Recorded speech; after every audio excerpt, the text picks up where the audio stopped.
इसी सेक्टर के अंदर एक और कंपनी ऐसी है जो आपको 10 गुना नहीं, जो आपको 25 से 30 गुना के आसपास का रिटर्न दे सकती है with in a fraction of second. आप ये पता लगा लेंगे कि कौन सा सेक्टर बढ़ने वाला है और कौन सा सेक्टर नहीं बढ़ने वाला है। अब आपको कभी ये सोचने की जरूरत नहीं है कि अगर मुझे मार्केट बुलिश लग रही है तो मुझे कौन से सेक्टर में जाना चाहिए।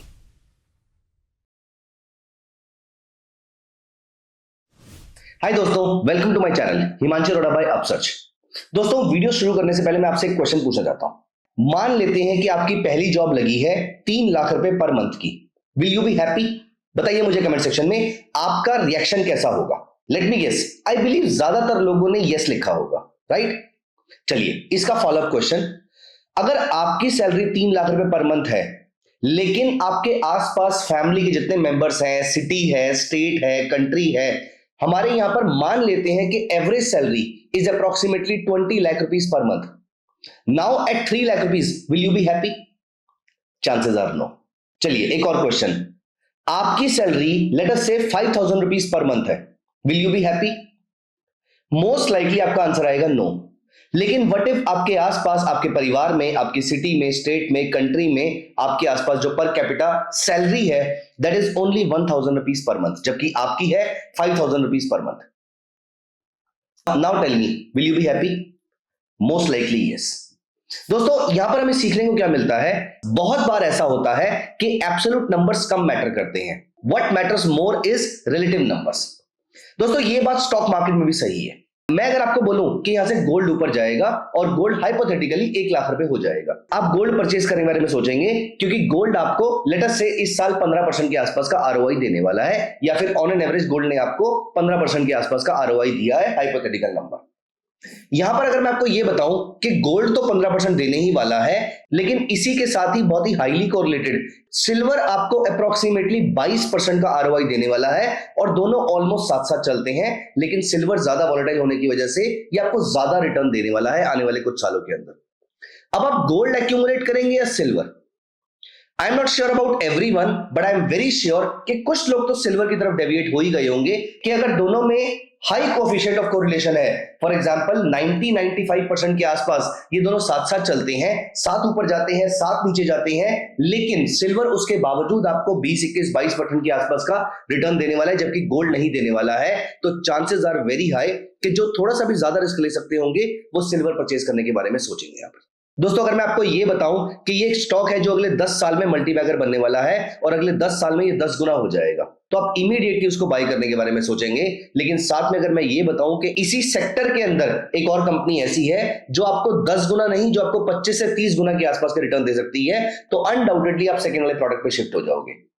दोनों बढ़ने वाले हैं, लेकिन जो ज्यादा बढ़ने वाला है स्टॉक मार्केट में हमारा उसका इंक्लिनेशन ज्यादा रहता है। अदरवाइज तो हमें मालूम है ना कि हम लार्ज कैप में कोई भी स्टॉक परचेज कर लेंगे तो लॉन्ग टर्म में अच्छे रिटर्न हमें मिल सकते हैं, लेकिन हम फिर भी ऐसे स्टॉक्स ढूंढने के पीछे भागते हैं जिनमें हाई मोमेंटम होता है, क्योंकि हमें कम टाइम में ज्यादा रिटर्न दे सकते हैं, क्योंकि ये बाकी पूरी मार्केट के कंपैरिजन में ज्यादा स्ट्रेंथ रखते हैं, इनमें रिलेटिव स्ट्रेंथ ज्यादा है compare to other stocks in the industry और other stocks in the sector. तो गाइस, आज की इस वीडियो में मैं आपके साथ डिस्कस करने वाला हूं कैसे आप किसी पर्टिकुलर सेक्टर में सबसे स्ट्रॉन्ग स्टॉक कौन सा है ये कैसे फाइंड आउट किया जाए। And at the same time मैं जो एग्जांपल आपको यहां पर दिखाऊंगा वो दिखाऊंगा कि अगर आपके सामने इंडिया के सारे मेजर सेक्टोरल इंडेक्स रख दिए जाएं, एंड फॉर दैट मैटर अगर बेंचमार्क इंडेक्स पे रख दिए जाएं, सो उनमें से सबसे ज्यादा स्ट्रॉन्ग कौन सा है, इनमें से सबसे ज्यादा स्ट्रेंथ या सबसे जल्दी स्ट्रेंथ किसमें आने वाली है। दोस्तों, इसके लिए आज हम एक इंडिकेटर का इस्तेमाल करने वाले हैं। बट दोस्तों, यहां पर इस कॉन्सेप्ट में आगे बढ़ने से पहले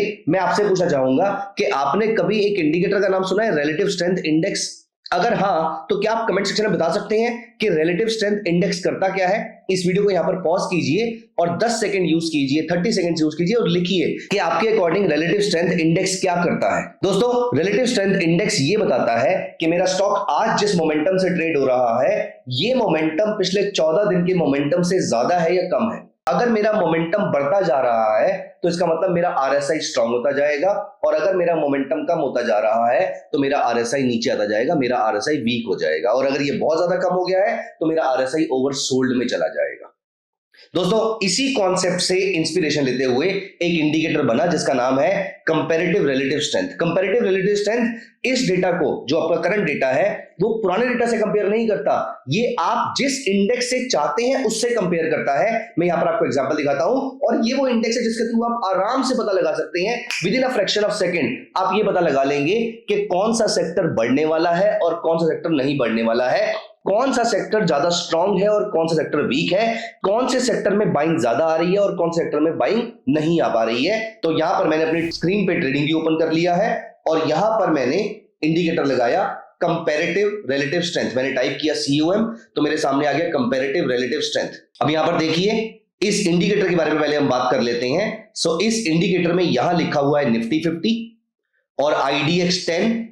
इसका मतलब क्या है, इसकी सेटिंग में चलते हैं। ये निफ्टी 50 से मेरे इंडेक्स को कंपेयर कर रहा है। कौन से इंडेक्स को, कौन से प्रोडक्ट को? ये जो टॉप लेफ्ट पे आपका यहां पर प्रोडक्ट लिखा हुआ है जिसका ऊपर चार्ट ओपन है, इस प्रोडक्ट को ये निफ्टी 50 से कंपेयर कर रहा है। और उसके ऊपर जो ब्लू कलर की लाइन अप्लाई की हुई है वो उसकी मूविंग एवरेज है, जो कि 10 पीरियड है। तो ये मूविंग एवरेज इस बात पे डिपेंड करती है कि हम शॉर्ट टर्म व्यू लेना चाहते हैं, लॉन्ग टर्म व्यू लेना चाहते हैं। मान लेते हैं कि हम थोड़ा सा लॉन्ग टर्म व्यू लेना चाहते हैं, तो हमने यहां से 50 पीरियड मूविंग एवरेज अप्लाई कर दी है। अब इस इंडेक्स का मतलब क्या है? इस इंडेक्स का मतलब ये है कि इस दिन से लेकर जब ये RSI की, तो जब ये ब्लैक वाली लाइन ब्लू लाइन के नीचे आती है, इसका मतलब ये है कि ये जो इंडेक्स का चार्ट आपने ऊपर खोला हुआ है, ये इस वाली चीज को, which is Nifty 50 in our case, underperform करने वाला है। और इस पीरियड में जहां पर मैंने ये लाइंस क्लिक करी हैं, इस पीरियड में, या फिर अगर हम इसके टॉप तक लाइन क्लिक करें, तो इस पीरियड में निफ्टी IT ने निफ्टी को आउट परफॉर्म किया होगा। यहां पर हम चेक कर लेते हैं कैसे। इस जगह से इस जगह तक आप इस डेट को याद रखिएगा, 5 नवंबर 2024 से 13 जनवरी 2025 निफ्टी IT ऊपर गया है अप्रोक्सीमेटली 8.86%। मैं बिना निफ्टी का चार्ट ओपन करके आपको बता रहा हूं कि 5 नवंबर से लेकर 13 जनवरी तक निफ्टी में अगर रिटर्न आया होगा तो 8.86% से कम आया होगा। यहां पर हमने निफ्टी का चार्ट अप्लाई कर लिया। हम चलते हैं 5 नवंबर 2024, ये रहा, यहां पर हमने एक लाइन क्लिक कर ली। और 13 जनवरी विच इज यहां पर, इस जगह पर अगर हम चल के देखें तो आज की क्लोजिंग से उस दिन की क्लोजिंग में निफ्टी ने रिटर्न दिया है -3.75% और निफ्टी IT ने रिटर्न दिया है +8.86%। मतलब निफ्टी IT ने निफ्टी को अप्रोक्सीमेटली 12% से आउट परफॉर्म किया है। दोस्तों यहां पर अगर आपने इस इंडिकेटर को पहले से टेस्ट किया होता तो आपको पता था कि अगर यहां पे कोई स्टॉक बाय करना है तो निफ्टी के हैवीवेट्स बाय नहीं करने हैं, निफ्टी IT के हैवीवेट्स बाय करने हैं, क्योंकि इस पीरियड में अगर मार्केट नेगेटिव रिटर्न भी देगी तो ये स्टॉक्स कम नेगेटिव रिटर्न देंगे और निफ्टी के स्टॉक्स ज्यादा नेगेटिव रिटर्न देंगे। निफ्टी यहां पर पॉजिटिव रिटर्न देगी भी तो निफ्टी IT से कम देगी, क्योंकि निफ्टी IT निफ्टी को आउट परफॉर्म कर रही है। दोस्तों आगे बढ़ने से पहले मैं आपको यहां पर एक इंपॉर्टेंट बात बताना चाहता हूं। आप इस चैनल से सारी वीडियोस देखकर ट्रेडिंग के निटी ग्रिटीज, ट्रेडिंग के बेसिक्स तो सीख जाएंगे, लेकिन क्या आप इससे लॉन्ग टर्म में एक प्रॉफिटेबल ट्रेडर बन पाएंगे? दोस्तों लॉन्ग टर्म में प्रॉफिटेबल ट्रेडर बनने के लिए चाहिए होती है लाइव मार्केट में मेंटरशिप। और दोस्तों ये मुमकिन है अपसर्च के ट्रेडिंग मेंटरशिप प्रोग्राम के साथ। दोस्तों ये 3 महीने का प्रोग्राम ये सिर्फ सीरियस ट्रेडर्स के लिए है, वो सभी लोग जो इक्विटी मार्केट, कमोडिटी मार्केट और FNO मार्केट तीनों में ट्रेड करना चाहते हैं और लॉन्ग टर्म में सस्टेनेबली प्रॉफिटेबल होना चाहते हैं। दोस्तों मोस्ट इंपॉर्टेंटली इस प्रोग्राम में आप सीखेंगे कि किसी पर्टिकुलर स्टॉक में कब एंट्री करनी है, कब एग्जिट करनी है, and also how to manage your risk properly. इस प्रोग्राम में मैं आपके सारे के सारे डाउट्स भी क्लियर करूंगा और आप अपने फेलो ट्रेडर्स के साथ, फेलो एनालिस्ट के साथ अब अपने ट्रेड्स को डिस्कस भी कर पाएंगे। दोस्तों आज कई लोग इस मेंटरशिप प्रोग्राम का फायदा उठाकर ट्रेमेंडसली प्रॉफिटेबल ट्रेडर भी बन चुके हैं और वो लोग इस समय मल्टीपल मार्केट्स को साइमल्टेनियसली ट्रेड कर पा रहे हैं। तो दोस्तों आज ही इसके नेक्स्ट बैच के लिए एनरोल कर लीजिए, इसका लिंक नीचे डिस्क्रिप्शन में आपको मिल जाएगा। अब यहां पर नोटिस कीजिए, इसी डेटा को हम आगे एक्सटेंड करते हैं। यहां पर आप नोटिस कीजिए इस जगह से विच इज 30 जनवरी से लेकर अब तक ये इंडिकेटर कह रहा है कि निफ्टी IT जो है वो अभी निफ्टी को अंडर परफॉर्म करता रहेगा। तो यहां पर हम ये नहीं कह रहे निफ्टी IT नीचे जाएगा, ना ही हम ये कह रहे कि निफ्टी IT ऊपर जाएगा या निफ्टी नीचे जाएगा। तो यहां पर हम थोड़ा और पीछे डेटा की तरफ चलते हैं। इस जगह पर ये कह रहा है कि निफ्टी IT जो है इस पीरियड तक, जब तक उसने उसको आउट परफॉर्म नहीं किया है, जब तक इंडिकेटर ने क्रॉसओवर नहीं दिया है, इस पीरियड से इस पीरियड तक हम कह रहे हैं, ये इंडिकेटर कह रहा है कि निफ्टी आईटी निफ्टी को अंडर परफॉर्म करेगा। देख लेते हैं, ये डेट है 15 मार्च 2024 से 21 जून 2024। निफ्टी आईटी -5.71%, नेगेटिव 5.71% का रिटर्न दिया है। किस पीरियड में? 15 मार्च 2024 से 21 जून 2024। अब यहां पर यह कहता है कि निफ्टी आईटी जो है वो निफ्टी को अंडर परफॉर्म कर रहा है। इसका मतलब इस पीरियड में निफ्टी का रिटर्न हमें नहीं पता क्या रहेगा, क्या रहा होगा, लेकिन -5.71% से तो ऊपर ही रहेगा। नेगेटिव भी होगा तो इससे कम होगा और हो सकता है पॉजिटिव भी। लेकिन हम चलते हैं यहां पर 15 मार्च 2024 से 21 जून 2024 तक। तो यहां पर हमने निफ्टी का चार्ट ओपन कर लिया। 15 मार्च 2024 का ये दिन था और 21 जून 2024 इस पीरियड में जहां पर निफ्टी आईटी ने नेगेटिव रिटर्न दिया था, वहां पर निफ्टी ने आपको +6.65% के आसपास का रिटर्न दिया था अप्रोक्सीमेटली। फिर आप निफ्टी आईटी को यहां पे 11% से आउट परफॉर्म कर सकते थे। मतलब अब आपको कभी ये सोचने की जरूरत नहीं है कि अगर मुझे मार्केट बुलिश लग रही है तो मुझे कौन से सेक्टर में जाना चाहिए। आप यहां पर as you can see on my right side, आप यहां पर बहुत सारे सेक्टर देख सकते हैं। आप इस समय ये पता लगा सकते हैं कि कौन सा सेक्टर अंडर परफॉर्म कर रहा है और कौन सा सेक्टर आउट परफॉर्म कर रहा है। इस डेटा को यूज करके आप आराम से पता लगा सकते हैं कि आपको कौन से सेक्टर में बाइंग करनी है और कौन से सेक्टर में बाइंग नहीं करनी है। अपार्ट फ्रॉम दिस, अगर आप इसी एनालिसिस को एक्सटेंड करें तो यहां पर देखिए, मैं आपको एग्जांपल के तौर पर बताता हूं। निफ्टी आईटी मान लेते हैं कि अभी के लिए आउट परफॉर्म कर रहा है निफ्टी को। अब आपको यह समझ में आ गया कि मुझे रिलायंस बाय नहीं करना है, मुझे एचडीएफसी बैंक बाय नहीं करना है, मुझे इन्फोसिस करना है, मुझे एचसीएल करना है, मुझे टीसीएस करना है। तो आपके माइंड में सेकंड क्वेश्चन आएगा कि भैया ये कैसे पता लगेगा कि इन्फोसिस बाय करना है, टीसीएस बाय करना है, या एचसीएल बाय करना है, या विप्रो बाय करना है।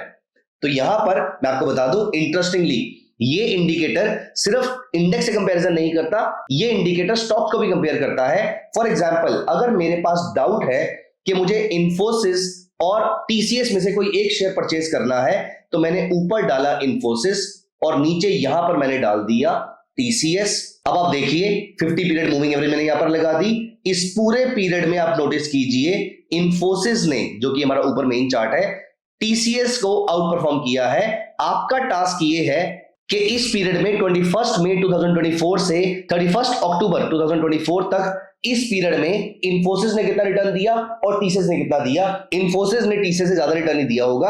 आप मुझे कमेंट सेक्शन में बताइएगा कि इस पीरियड में रिलेटिव कंपैरेटिव स्ट्रेंथ के अकॉर्डिंग इन्फोसिस और टीसीएस ने रिटर्न्स कितने कितने दिए हैं। और अगली बार कभी भी आपके माइंड में डाउट आता है कि मुझे ये सेक्टर लेना है या वो सेक्टर लेना है, ये स्टॉक लेना है या वो स्टॉक लेना है, इन सारे क्वेश्चंस का आंसर आपको इस इंडिकेटर में मिल जाएगा। दोस्तों, अब यहां पर इन्फोसिस को बाय करना है या सेल करना है, क्योंकि इन्फोसिस टीसीएस से ज्यादा रिटर्न देने वाला है। अगर हमें बात मालूम भी है तो यह भी तो हो सकता है कि इन्फोसिस -20% रिटर्न दे और टीसीएस -30% दे, तो भी तो इन्फोसिस टीसीएस को आउट परफॉर्म कर रहा है। लेकिन दोस्तों, इस इन्फोसिस और टीसीएस में से कौन सा बाय करना है, कौन सा सेल करना है, एग्जैक्टली किस लेवल पर बाय करना है, किस लेवल पर सेल करना है, ये एक बहुत ही डिटेल्ड डिस्कशन है। और इसके लिए हो सकता है कि हमें बहुत सारी इंटरेक्शन भी करनी पड़े। ऐसे इंटरेक्टिव सेशंस ही मैं कंडक्ट करता हूं अपने ट्रेडिंग मेंटरशिप प्रोग्राम में। इन ट्रेडिंग मेंटरशिप प्रोग्राम में मैं आपके साथ डिस्कस करता हूं एक स्ट्रेटेजी का थॉट प्रोसेस क्या होता है, उसके पीछे कौन कौन से इंडिकेटर्स आप अप्लाई कर सकते हैं, किस तरीके से अपने लिए अपनी साइकोलॉजी के अकॉर्डिंग ट्रेडिंग स्ट्रेटेजी को मॉडिफाई कर सकते हैं, बना सकते हैं,